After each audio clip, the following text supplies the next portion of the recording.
Yeah,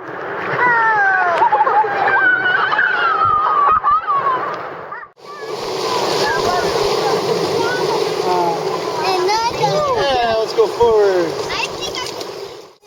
This is Kananaskis River. It is a dammed river, so every night it empties out. So there's only a trickle of water through here. Whoa. Yeah. Really? Yeah. And we're only going through a section called the race course. And in the race course, at night.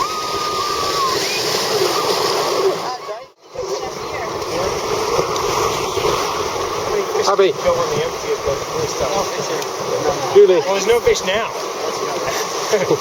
Back in the time, there had to be fish. Look back, that's why it's called Santa Claus. It's got a nice big white beard on it. Well, we're going to do a nice little plan here, okay? So we're going to do a paddle up in it, and then it's going to push us out. So what I'm going to do is we're going to go in it, and we're going to call get down, okay? Get down. Down?